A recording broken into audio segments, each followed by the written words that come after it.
Hello, hello. Happy marvelous Monday, everybody. I hope that you are well. I'm super excited to have you join me today. I have some information that I want to share. But before I get into the segment, I just want to say thank you so much for tuning in. Those of you who are watching live on Facebook, those of you who are watching on YouTube as well as LinkedIn, thank you so much. I am Karissa Spann, your host. I promise that the information I share today, my only goal is to provide information and to make sure that it's clear, that it's understandable, and to also answer any questions that you have. So if you have an opportunity, if you have not already checked out the description, today we are talking about barriers. We're talking about true story. You guys know, those of you who have been following me for a while, you know I only bring you information um, that is real, that's relevant, and to also include information for landlords as well as tenants to positively impact the rental community. I do want to acknowledge some people who are here today. Show me some love in the comment section. I will acknowledge you if you have questions, comments, or concerns. I do want to make sure that I am addressing all of that for you today. And I just also want to say, just by way of announcements, this is what I do each and every Monday at 7:30 p.m. Eastern Standard Time. I come on live to share information because I recognize that there is such a need for it in the community. All right, so I recognize that I have viewers who are tuned in on YouTube. And I see my viewers on LinkedIn, they are coming in. So, again, thank you so much. Welcome to the Monday weekly live discussion for landlords and tenants.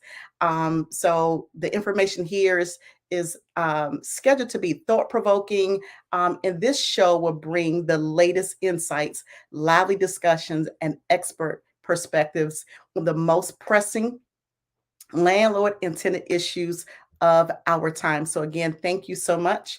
The information, again, I share is not legal advice. However, it is information, usually the best tips, the best practices in the industry. I have been in the industry. For those of you who are asking, well, Karissa, why should I listen to you? I've been in the industry for almost 3 decades, for almost 30 years in various forms of property management, real estate, um, housing authority, public housing, voucher, participant experience, housing inspection. So anything pertaining to real estate, rental property in the affordable housing arena, I'm your girl. All right. And so if you're watching the replay, thank you so much. So today we are talking about breaking barriers, overcoming discrimination in housing. True story. And before I get into the backdrop of the story, I hope that if you find any of the information that I share today helpful, please like, please share, or tag someone so that they can also hear or receive this information. This is free. It's free 99. It costs you nothing but your time to show up each week to get this information. All right. And so, as we are talking about breaking barriers today, true story, I'm going to share with you there are three landmark lawsuits that are really challenging and changing the way landlords do business as it pertains to income discrimination. So many of you tuned in last month, you know that it was Fair Housing Month. Well, I want to continue the conversation because I was made aware of the situation. And one lawsuit in particular I had already heard of, but I didn't know that there were two additional ones. And so this is completely changing the landmark. It's really setting the stage on how landlords can and must conduct business in the United States. Okay. So, but the three cases that I'm sharing today is specific landlords in DC, in New York, and California. Please make sure that you are taking notes on the information that I share today. All right. And so these lawsuits, it could have a significant impact on the rights of Section 8 voucher holders. And voucher holders, they are low income individuals or families who receive some sort of federal assistance to help them pay their rent. Now, just depending on the jurisdiction, the voucher assistance, it could be from federal dollars, it could be from local dollars, okay? But in any event, the laws that are being passed will definitely set a higher standard for how landlords must conduct business. It will not be business as usual for some people. And what does that mean? So, when it comes to Section 8, because there is income, um, the program offsets income, if you will, right? And so income is a protected class. So that means usually a landlord cannot just flat out say, well, Karissa, I don't accept Section 8. So if you are a tenant and you come across a landlord who say they don't accept Section 8, please know and understand that number one, tenants do have rights, and tenants can sue landlords who are creating these sneaky prohibited practices to circumvent accepting Section 8 tenants. Again, it is against the law to say that you cannot or that you will not accept Section 8 tenants. Now, there are a couple of exceptions to the rule, but for the most part, tenants, please know and understand that if you feel you have been discriminated against, there is help for you. I'm sharing this information because I want landlords to know, right? Because obviously I don't want to see any of you who are watching live or those of you who are watching a replay to come across my desk as a story for me to share. All right. So I'm sharing this information in hopes of preventing others from going down the rabbit hole that some landlords have gone down. And if you are guilty of this practice, please make sure that you understand that there are testers. Okay. I want to park on that for a minute because a tester doesn't, they're not going to tell you that they're a tester. All right. So it may be someone who will come out if you are a landlord and maybe someone has filed a complaint against you, alleging that you have violated their law, violated their right, violated any laws pertaining to fair housing. They may contact an office, whether it's HUD or whatever office in that jurisdiction, say, hey, I've contacted the landlord and I think they're discriminating against me, right? And they're going to ask them, well, what makes you think it's discrimination? And they may say something like, oh, well, I have a Section 8 voucher. They told me that the place was available. And then all of a sudden it wasn't available. But then I had my girlfriend to call as if she was a market tenant and they told her that the place was available. Well, that's a clear case that it could potentially be some sort of discrimination going on, and they will likely send a tester out. And again, testers will not reveal or disclose that they are a tester. So a tester would be a different set of people. It might be an African American woman such as myself, and the other person, they'll send someone else out. They're usually two people. They're going to say the same thing. They're going to ask for the same style unit. So whether it's an apartment, whether it's 2 bedroom, whether it's 3 bedroom, or whatever, they're going to ask for the same type of apartment. They're going to ask for the same amenities, right? So you may have an African American female that comes out, and then you may have a Caucasian male that will come out, and they're looking for the same type of property. Well, let's just say that the African American female is a professional tenant, no kids, married, divorced, or whatever. Maybe they're just looking for a 1 or 2 bedroom. And then you have a Caucasian person who comes along and they have a Section 8 voucher. They have 4 kids. They're trying to rent a 2 bedroom apartment. And so, just depending on how that situation plays out, it could be perceived as discrimination. And I know that sometimes people don't really think through situations because I've had colleagues of mine in the industry with whereas they had rental property available, they had an application and they thought that it would be a good fit. The tenant decided to take another unit, right? And so someone else came along and they were interested and they were told, well, no, the unit is not available. So when the first applicant came through and they decided that they were going to go with another place, whether it was in another community or they just found a better fit, the second person was denied. And then a third person comes along and they get the place. And so the second applicant may file a complaint to say, hey, listen, I contacted this landlord. They told me that the place was not available. Well, true, it wasn't available because prospect A was supposed to go into the place. Then prospect C came along and they were ready with a voucher in hand And in that situation, the landlord would just have to document what happened, explain the situation. And so I want you to know and understand that documentation is so important. So when you are renting property, whether you own it, whether you're managing it for someone else, whether you're just a third party or whatever, please document every step of the process. So you want to document the applicants and the prospects that are coming through. Is it a market applicant? Did they complete the application, whether it's in the office or online? Did they provide all of the resources, all of the requirements, the birth certificate, the social security card, the picture ID? Create a checklist and go down that checklist so that you're clear on what you received in the event that someone files a complaint against you. So that's just some tips for landlords on the front end to, just try to minimize complaints.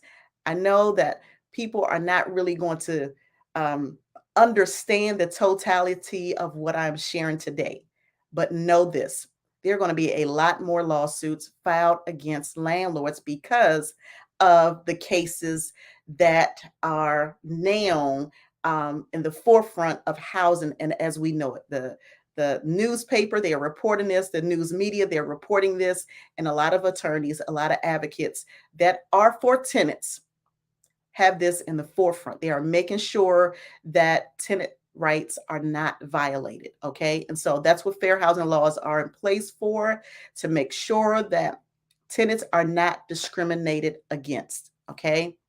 All right. So, one case in particular. So, the case in DC, let me start there because remember, I said it was a case in DC, a case in New York, as well as California. Well, the case in DC, I had heard about, but I didn't really know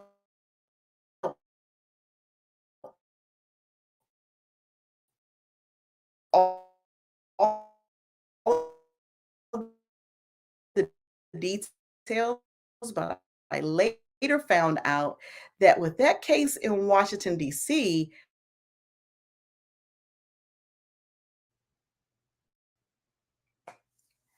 all right, so the case in D.C., the judge ruled that that particular real estate firm had to pay $10 million to the participants in the Section 8 program. And in addition to that, they had to dissolve that property management business. Can you imagine?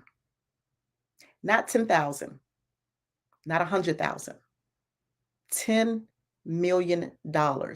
They settled on 10 million and they had to dissolve that business.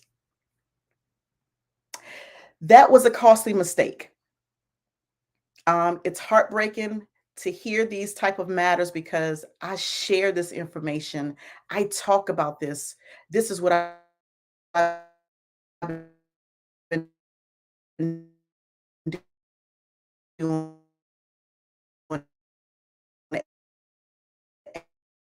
every week. Um, and all people have to do is just tune in, get the information. Doesn't cost you anything to hear.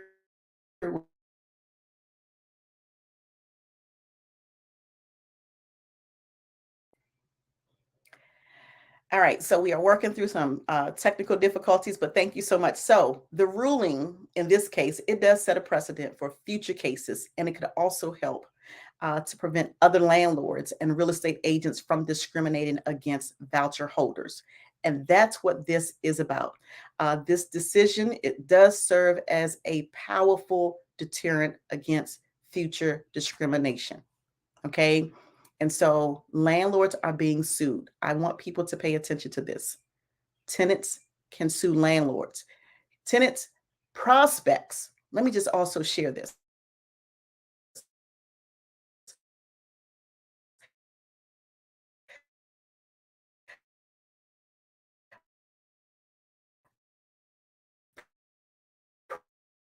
Prospects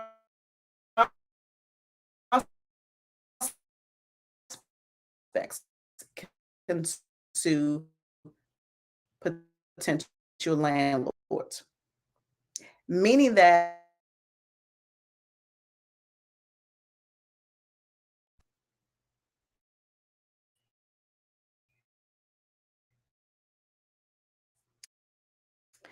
All right. We are working through the technical difficulty. But me prospects, they don't live at the property. They can sue landlords. And that's where it is. All right, so here's some tips for tenants. All right, and then I'm going to talk about this for landlords as well, but 3 tips for landlords, 3 tips for tenants today. The first tip for tenant is this: know your rights. Tenants do have rights. Okay. Um, and okay, thank you for that, Nancy. Um, so I want tenants to know and understand that they do have rights. All right, that's number one. No tenant should be discriminated against. Okay. Um, so what tenants should understand is that it is definitely important to familiarize yourself with your rights as a tenant.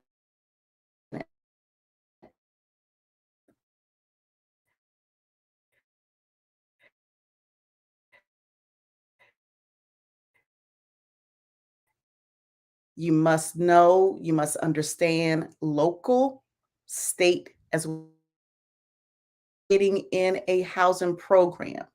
And let's say an agency is paying your security deposit. You should know that when you move out of the rental property, that security deposit does not come back to you. Rather, it goes to the agency. I know that sometimes tenants don't understand that. They ask for the security deposit back. And again, if it has been paid by a third party agency, usually the security deposit goes back to that agency, not to the tenant. So I want you to understand that if you're a tenant and you're watching, please remember that. Understand the eviction process as well as your right to enjoy peaceful and habitable living environments. Be aware of your rights, which empowers you to advocate for yourself and to make sure that you're treated fairly by your landlord. Okay, so that's the first tip I want to share for tenants. All right, here is the second tip: understand fair housing laws. Okay, that's going to be so important. The laws are not in place based on how you feel, on what you think. Sometimes tenants wear their emotions on their sleeve and they feel like landlords must care. It's not a law that landlords must care. So if you have a landlord who do care, please respect and appreciate that, because that's not a requirement. Landlords don't have to care. All right. So let me just put that out there, because sometimes I'm inbox and tenants, they'll contact me. They'll say, well, Karissa, my landlord was talking to me rude and nasty, and so I'm not going to let them in my house and I'm not going to pay rent. Well, that's not part of the rental lease agreement, right? That is along the lines of respect and professionalism. And let's just be honest, everybody just, for whatever reason, they don't possess that. In many cases, common sense is not so common, but common sense is also not part of the rental lease agreement. So I don't want you to get hung up on whether or not you think your landlord likes you, or they are interested in you, or they don't like the fact that you have a man who have a fancy car. Like, I have heard so many complaints from tenants based off of what they feel their landlord like about them and vice versa. Listen, it's not part of the lease agreement. Don't waste your time majoring in the minor. That's something that's very minor. So here is some information also that I want tenants to know about fair housing laws, because again, they are in place to protect you. So in order to be protected, you have to educate yourself about fair housing laws, right? And so it is in place to protect you against discrimination. And it's based on some factors such as race, color, national origin, religion, sex, disability, and familial status. So that means family, right? But additionally, I do want tenants to understand and be aware of specific protections as it pertains to voucher holders. So again, voucher holders, they are covered because it is a income class. And so if you hold a Section 8 certificate or any type of housing subsidy, that is covered under fair housing laws. And I know that some landlords don't understand that, which is why they say, oh, I don't accept Section 8, right? And so if you believe you have experienced discrimination, you have to know how to recognize it, number one. And how do you recognize it? You know the law, you educate yourself, you listen to the information that I'm sharing, right? And take appropriate actions by reporting it to the authorities wherever you live. All right. So that's understanding fair housing laws in a nutshell. I could go deeper into it, but I think I'll come back at a later segment. Hey, Miss Davis, how are you? Um, Question here: what can I do when a tenant does not pay rent and becomes a squatter? A squatter. Um, that's a good question, and so it depends on the type of squatter that you have. So, um, is this a tenant who have maybe have they been in a rental property for over a year? Is the lease in still in effect? Do you have a lease agreement? Um, so I'm putting questions out before I answer your questions because they are different types of squatters. Now, although your question is very detailed, I'm going to give a detailed answer, but there are different types of squatters. So is this a tenant who moved out and maybe one of their friends or their relatives moved in? Because I've had that to happen to me. One time I was managing a property of about, I think this property had about 278 units. The tenant moved out, but she gave the key to her brother. Okay. So she, for whatever reason, didn't make contact with me in the office. She didn't contact my staff or my team to return the keys. Instead, she decided that she was going to charge her brother for living in the rental property. So, in any event, at the end of the day, we were able to successfully work it out because I went to the property with the police. And when the squatter saw the police, they voluntarily decided to leave. Now, if you have a squatter who does not volunteer to leave, unfortunately, and I know, Miss Davis, you're not going to want to hear this, but you would have to take that squatter to court. So hopefully it's the tenant and you have the tenant's information. But if it's a squatter and you don't know their name, sometimes that make it a little more challenging. But even squatters have rights. So I'm glad that you brought that up. I'm glad that you asked that question because tenants have rights.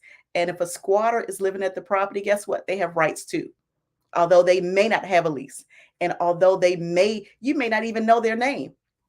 Now, there were some situations I've had squatters who were not on a lease. They just went into a vacant unit. They took the time to get into a vacant rental. They moved their stuff in and they act like they own the property. I didn't know their name, didn't know how they got in, but again, I went with the police, and in that situation, it worked out well. But then there are situations where we have to take the squatter to court. We have to wait for a court date and go through that whole legal process, the whole legal system to get them out. So if it's your tenant, right? They're not paying rent. Number one, after that first month, please make sure that you're sending your tenant a letter. Hey, Mr. and Mrs. Tenant, it's the 10th of the month, right? I usually would not recommend going beyond the 10th of the month to send a letter. I would say between the 5th and the 10th because and just depending on how your lease is set up, it could be that after the 5th, maybe on that 6th day, now it's late. So usually I'll send a letter, not more than the 10th of the month. Hey, Mr. and Mrs. Tenant, we have not received your rent. You owe, let's say, $1,000 for the month of May plus your late fee. Now, if there is an outstanding balance, you also want to include that in the letter. Let them know. Maybe this is an oversight. If you have not paid your rent, please make payment and spell out how they can pay the rent to you, whether it's to bring it to you, whether they can mail it, whether they can pay it electronically or online. If you have an online portal, just kind of spell those things out in a letter, right? After that, if they have not paid the rent, please do not allow them to stay in your rental property without enforcing your lease. So don't allow this to go on month after month after month. Why is that important? Because it sends the message that it's okay that you would tolerate not receiving your money. And here is the thing that I know about rental property businesses. It takes money to run the business, right? And so you want to make sure you have that revenue coming in. So if your tenant is not paying, enforce your lease, send those letters. And I know that sometimes it seems like a pain in the butt to start, the legal process, taking them to court and all of that. But that's really the only way to send a clear message so your tenant would know and understand that you are about your business. And that's, that really, it sends a clear message, but also tenants usually, I say usually, not always, but tenants usually appreciate landlords who rule with the iron fist. Why? Because also those type of landlords will make sure that when repairs are needed, that repairs are done. All right. So I do hope that that helps, Ms. Davis. Please email me if you have questions pertaining to this, and I can definitely help you. I'll answer your questions if you have more questions. So you can email me or just put it in the comment section. All right, so that's the second tip. So it's about understanding fair housing laws. Here's a third tip for tenants. And then I'm going to share tips for landlords. So please make sure that you stay on to hear the information I'm sharing for you today if you are a housing provider. Tenants, please know and understand that it is so important to maintain communication with your landlord. Okay. I put a great emphasis on communication with landlords because sometimes, and in many cases, since I've been in the industry, which has been almost 30 years, landlords are not mind readers, right?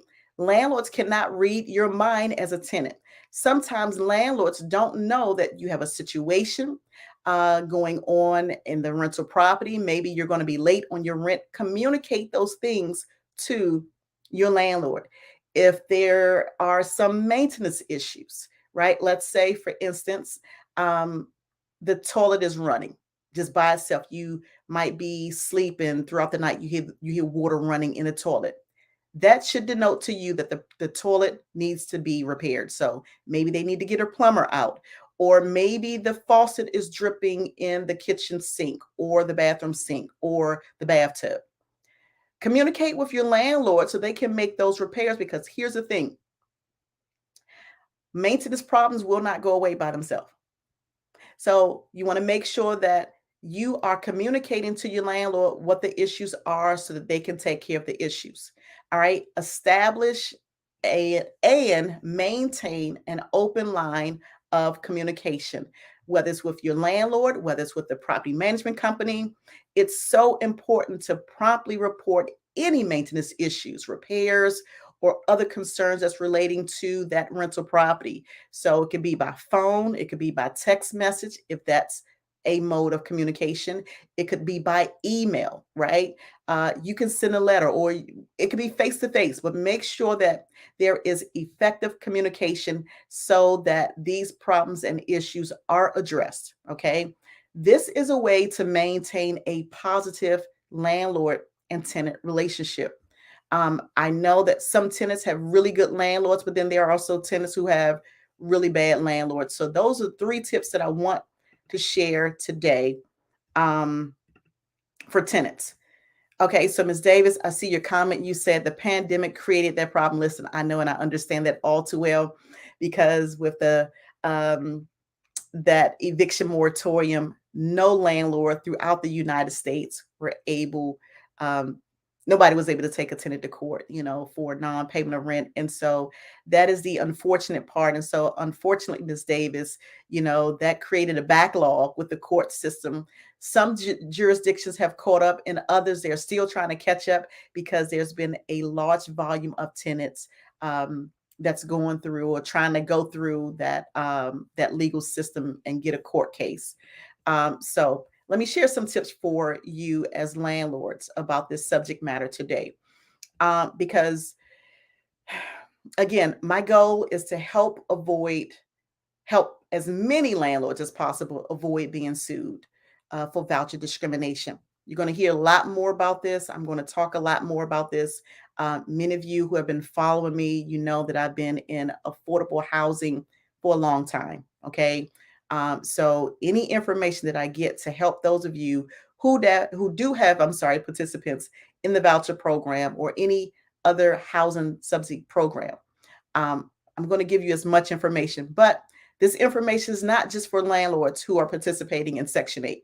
This is for any landlord, right? So market landlords, you usually have market tenants. I want you to know and understand that if you get someone who want to rent your property and they say, hey, have a Section 8 voucher, I want you to remember this information. Watch the replay on my YouTube channel. It may be helpful for you. Excuse me, or share it with somebody else who is a landlord so it may help them. All right, so here are my tips for landlords, okay? And again, just as I told tenants, know the laws, know the regulations, because that's going to be so important. And things change all the time. Nothing stays the same forever, right? So you wake up today, you wake up tomorrow, and something could change. There could be a new bill that's introduced or passed by law. It could be a new regulation, new changes that takes place. Please stay current with what the law says that you can or cannot do. All right. So, landlords also familiarize yourself with local, state, and federal housing laws. Now, if you're in an area, well, DC is the only area that doesn't have state laws because DC is not a state. But in other states, there are federal laws, there are state laws, and there are local laws. So, just depending on where that rental property is, there are going to be different sets of laws that you must be aware of. Okay. And they're not all the same. So what applies in DC doesn't, it may not apply in Virginia or New York or California. And I know that I have viewers who are tuned in different parts of the country. And so I don't go specific to any law. I just try to cover general law in particular. Now, if you have a question, of course, you can email me and I will follow with you. And I do appreciate those of you who send me emails to get information. I want to make sure that you have it. All right. So, but you want to make sure that you familiarize yourself with regulations and housing laws that pertains to voucher discrimination.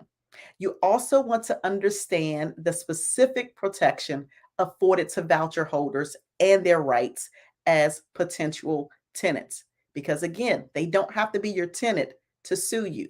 Okay. So please stay updated on any changes in legislation to ensure that you are in compliance.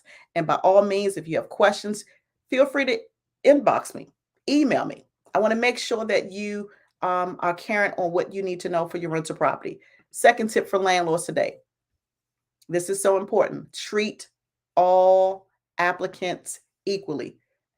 I don't care if they're white. I don't care if they're black and professional. I don't care if they're Asian, Latino, Hispanic, whatever. Treat all applicants equally.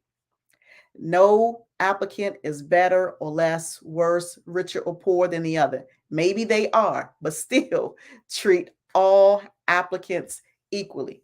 I promise that you'll steer clear of lawsuits if you do this. All right. And unfortunately, this landlord learned the hard way. It cost this landlord $10 million and they had to dissolve their business because they did not treat everybody the same way. All right. So you want to make sure that you adopt a non-discriminatory approach when you're screening prospective tenants. Let me repeat that.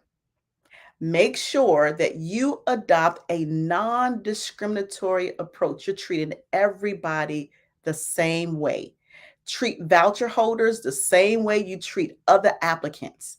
You want to assess whether they qualify based off of whatever your criteria is to conduct the screening for your rental property, which could include income, rental history, credit worthiness. And when you do that, you will avoid any potential misunderstandings, right? And then also avoid imposing additional requirements for people who have vouchers. So if it's not your requirement to make sure that they have, now, okay, let me just go with the normal. The normal requirements could be picture ID, social security card, birth certificates, proof of income, bank statements, right? But if it's not your practice to ask for all of those things with a market tenant, then don't add those extra hoops for people who are in the voucher program, because some people will get themselves in a lot of trouble by doing this. I had one young lady. She said that she asked for, in general, she's a landlord, she's an investor. Um, and she said, well, Karissa, I asked for bank statements, but with voucher participants, she specifically asked for four. So with market tenants, she say, well, yeah, we asked for your bank statements, but she's not clear on how many bank statements. She just leave it open for them to provide it with their application. But for voucher holders, she explained that she wanted to see on the bank statements and in the prospect's account that they are paying their bills and they're managing their bank account. Listen, that's discrimination. Okay. So if you are doing that, if you know someone who's doing that, please stop.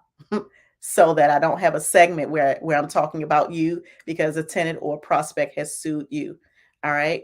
Um, And let me go to my third point. Hey, Lee, thank you so much for tuning in on the YouTube channel. I appreciate you checking in today, and I do hope that you are well. So here is my tip, my third and final tip for landlords, and then I'm going to do a recap. You want to make sure that you are communicating clearly and transparently. Be clear in whatever your message is, whatever you are conveying to your applicants, your prospects. Make sure that it comes off clear. That way it leaves no room for misunderstanding, right? There are a lot of nuances with what people are doing and how they're conducting their business. um I'm sorry. Hey, Kim, I see you. I see you. All right. So make sure that you're communicating clearly and transparently. So, Kim, you're just tuning in. I'm talking about a landlord who settled and have to pay $10 million because they discriminated against people who are participating in the Section 8 Housing Choice Voucher Program. Clearly, that was a costly mistake. All right. So you want to make sure that you're providing clear and accurate information about your rental criteria. You want to be sure that you are clearly explaining your application process and any specific policies as pertains to that rental property. Okay. When it comes to voucher holders. Now, there's this one landlord in particular. They have 100 units in Washington, D.C. I love their business policy and practice.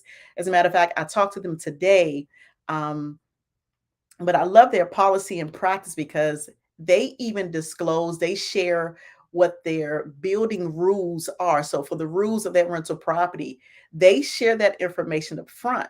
And I asked them previously, some years back, why they do that. They want to make sure that people understand what's expected of them. And I promise it's better to put all of that information out on the front end, because here's why. So Kim, your landlord in South Carolina. So let's just say, Kim, I'm trying to rent your property and you have listened to me long enough. You understand the importance of putting it in writing. So during the application process, you let me know what the rules are to rent your property, right? And if I feel like it's too much, I'll be like, you know what, this landlord is asking for too much. I'm just not doing it. I'll move on to somebody else. And that's what you want to happen. You want to make sure that you are attracting the best tenant for your rental property. And so it's so important to share this information up front. But again, be clear, be concise, make sure that you are transparent. Okay. And when you do this, sometimes this does help you avoid making statements or engaging in prohibited practices that discourage voucher holders from applying or indicate a preference for non voucher tenants. You don't want to do that. So just be clear with your communication, put it in writing. And if you feel like, well, Karissa, you've shared a lot, I may not remember that. Write it down. Whatever your criteria is, put it in writing. Because sometimes it could be an honest mistake where maybe you do have a policy, but it's not clearly spelled out in writing, and then maybe you forget to say something or you forget to share something with one person and you share it with somebody else. Those are sometimes um, behavior or actions that could raise a red flag. Okay. And so, again, my goal is to try to avoid, or help landlords avoid, rather, additional landlords avoid being sued for voucher discrimination. So, these are tips. And it's general guidance. It's always recommended. I always recommend that you check with a reputable legal counsel, an attorney who can give you legal advice and guide you on this type of matter. The laws are in place to protect tenants. We're going to see a lot more of this. I promise. This is not going away anytime soon. And so I do hope that that helps. Um, hey, John, thank you so much for tuning in. You said if we have 3 applicants for 1 vacant unit, can we select the best qualified applicants, highest income, etc.?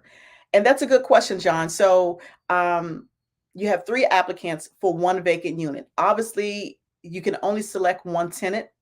So whatever your criteria is to screen applicants, just be clear, whether it's highest income, whether it's credit, just make sure that your process is so streamlined and it's clear that you're following what your criteria is. You can only select 1 tenant. So I would hope that you go with the best, right? And just follow with the other prospects or the other applicants to say, we apologize, you were not selected for the unit. And keep that document, because you just never know if you'll need it. And it's good to have it and not need it versus needing it and not having it. So thank you for that great question. And so, Kim, I see your comment here. You said, especially senior citizens. Absolutely. Senior citizens, families, individuals, tenants in general have rights. But just depending on the type of program, if the tenant is participating in a housing program, or depending on the contract, because let me just pause here for a second. Some landlords do have contracts. It may be with the housing authority, it may be with HUD, um, it may be with the government. So if there's a contract in place, still make sure that your criteria, your screening criteria is clear, so that you're not discriminating and you're conveying or communicating with the public in a way that they understand that you can't accept. So I'm going back to Kim's comment, especially senior citizen, right? And so if you have a community that's not, you don't have a contract, right? But maybe you want all seniors. Unless you have a contract in place, unless there's an understanding, there's something that legally backs you. You can't say that you only want seniors or that you only want Section 8. I shared many, many years ago how in my advertisement, in my advertising, I think this was at least, let's see, about maybe 13 years ago. In my advertisement that I put out, I put that we only wanted Section 8 participants. And so in that community, it was a really great community. It was a high-end community. And so the owner said, well, Karissa, you know what? We want to offer this type of living for people who have never lived in this community. And while they were clear, and although I meant well, and fortunately for me, I quickly corrected my mistake. But you cannot even say that you only want voucher participants. That is discrimination. I got quiet for a minute because some people don't know that. Okay. Please don't say that you only want Section 8 tenants. And although you may mean well, you want to offer or invite families, low-income families, to take advantage of living in a higher opportunity area with high-end amenities. Listen, I've represented clients who only put the best, like top of the line, everything, stainless steel appliances, energy efficient appliances, like all the bells and whistles. They spared no expense to make sure their rental property was high end, and they only wanted to rent to people who had never experienced that type of living before. Although I get it, you can't do that. That is a prohibited practice. So please make sure you're not doing that. Hey, Dolores, thank you so much for tuning in. I see your question here. How do you evaluate income for vouchers? For example, the voucher covers part of the rent and the tenant pays a portion plus utilities. Great question. Thank you so much for that. So, the thing about voucher participants is that what you can ask is what the approved rent is. And usually, depending on the area, it may be on the housing authority's website. So, for instance, if it's DC, you can go to DC's website. Um, PG, it's on their website. So, it just depends on the housing authority. Most, I won't say most, some housing authorities will post approved rents or payment standards on their website, which will give you an idea of the most that you can receive for rent in terms of whether it's the tenant's payment, the housing authority's payment. Sometimes you might not know what a tenant is going to pay unless you know how to calculate that income. I'll do another segment on those things, or you can email me and I'll walk you through it. So whether it's a Section 8 tenant or any tenant, how to determine whether or not that tenant can afford the rent. So you want to look at the income. So in your application process, you should be asking, hey, Mr. and Mrs. Applicant, what type of income do you have? Or how much is your income, right? And so you should be verifying that income up front. If that's part of your application process, you should verify that that applicant can afford to stay there. And it is not against the law to ask the housing authority what the approved rent or the payment standard is. That is how you know and understand in your business practice what a tenant can afford. Okay, so you want to ask those questions up front. And if the second part of your question, for example, the voucher covers part of the rent and the tenant pays a portion plus utilities. So usually, Dolores, the housing authority will determine how much the tenant can afford to pay based off of their income, the type of property, if it's a single family house versus an apartment, if it's a 3 bedroom, if it's a 2 bedroom, what amenities are factored in, the utilities that they have to pay, right? And so you don't have to worry about that because that's what the housing authority will do. They will make sure that it's affordable for the family, right? And in some cases, the housing authority may even send the tenant a check to pay the utilities. So not only might they pay the full contract rent, but they may also include a check each month where maybe they're sending the tenant a check or they're sending that payment to the utility company. But ask those questions up front. Don't be afraid to ask those questions. Um, Once you get the income, once you know what the approved rent is for that particular area, um, it could be, I know some housing authorities are now moving towards small area FMR, SAFMR, so it's a small area fair market rent. And you have some housing authorities like DC Housing Authority that has not moved to the SAFMR. So in DC, they have what's called like the sub community, right? So you might have Deanwood or Congress Heights or Brooklyn, right? Versus, for instance, PG County, Maryland, they use SAFMR. So the small area FMR, what they do is they use the zip code. So let's take, for instance, I'm going to use DC. DC, let's say 20019. 20010, right? And so when there's a small area FMR, they use the zip code.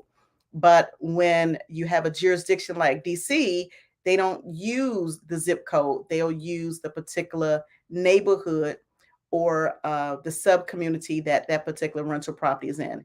They'll look at the bedroom size. There are some other factors that they consider. So ask those questions up front. Know and understand the right questions to ask so that you can make the decision or the determination as to whether or not that tenant can pay. So at the end of the day, if you're asking rent, Dolores, is, let's say, 1,500, right? If you're asking 1,500 for that property and it's a voucher participant, all you should know or need to know is that that voucher program is going to cover the rent, right? Now, you can calculate the tenant's rent based off of their income, right? And so, usually, whether it's, like I said, Section 8 or a market tenant, the rule of thumb is 30% of the income. So, if the rent is $1,000, I'm going to just go outside of the program. If the rent is $1,000, let's say it's a market tenant, for those of you who have market tenants, the rent is $1,000. Their income should be 3 times the rent amount. So that should be making what? 3,000 a month, right? Same rule of thumb. So if it's a Section 8 tenant, you're asking for 1,500, you just want to make sure that that rent can be covered by the program. So I hope that answers your question. And if not, just chime in and let me know. Are there any other questions? I just want to get my questions in the way. I'm going to do a recap. And so I just gave the third tip today that I wanted to share for landlords. And again, that's just making sure that you are communicating clearly with your tenants as well as your prospects. So let me just do a quick recap. I shared tenants tips, and I'm going to go back over the tenant tips. And I will give my email address so that you can contact me later. I would definitely do that. So give me one moment, John. All right. So for tenants, I gave 3 tips for tenants. The first is this: know your rights as tenants. The second one is understanding fair housing law so that you'll know whether or not a landlord is discriminating. The law does not protect professionalism. The law doesn't protect you against a landlord who, for whatever reason may not like how, you smell, right? They may frown their nose up. As long as in their business practice, they're not discriminating against you. Don't worry about if a landlord is wearing their emotion on their sleeve, as long as you know what your rights are as a tenant. Third and finally for tenants is this: maintain communication with your landlord. Communicate with your landlord if you're having problems or issues, if there are repairs that need to be made, if you have questions about the lease, if you have questions about or want to communicate to your landlord that the rent is going to be late, communicate those things with your landlord. That is extremely important. Landlords do appreciate good tenants, and that's how bad tenants become good tenants. And so there's always room for improvement. The 3 tips for landlords that I share today are: the first is know the laws and the regulation. The second was to treat all applicants equally. Third and finally, to communicate clearly and transparently. So let me share with you my email address. If you have questions, if there are subject matters that you would like for me to cover, please make sure that you email me. This is my email address. It's karissaspann@gmail.com. It's at the bottom of the screen. This is what I do each and every Monday at 7:30 p.m. If this has been helpful, please make sure that you share it with others. And again, thank you for joining me today. Please make sure that you are tuning in every Monday at 7:30 p.m. Eastern Standard Time. And also, if you have not already subscribed to my YouTube channel, please go to my YouTube channel, smash that subscribe button so that you'll be the first to know when I am live and online. Are there any other questions that I'm able to answer before I log off today? So I'll pause and see if there are any other questions that are coming in that you need me to address. I do hope this information was helpful, and I shared today true stories. There are 3 cases in particular: DC, California, and New York. But the case in DC stood out the most because I am in the DC metropolitan area, and I'm kind of familiar with who's who and what's happening in the area. And so it was just heartbreaking to me to see that this landlord made a costly mistake that caused him to pay and have to pay $10 million and to dissolve their business. That's a costly mistake. I don't care how you slice it. That was a costly mistake. And so my goal is to try to prevent others from also going down this rabbit hole. All right. So if there are no other questions, my time is up. I thank you for yours. I hope that this was helpful. Was this helpful for you today? Hope that you'll share it with somebody else who is a landlord or a tenant. And again, this is what I do each and every Monday right here I'm on Facebook, I'm on LinkedIn, and I am on YouTube. I'm Karissa Spann, the landlord and tenant coach. I'm your host, and it's been an absolute pleasure to have you join me today. I look forward to seeing you all right here next week at 7:30 p.m. Eastern Standard Time. I'm signing off. I'm going to say bye for now.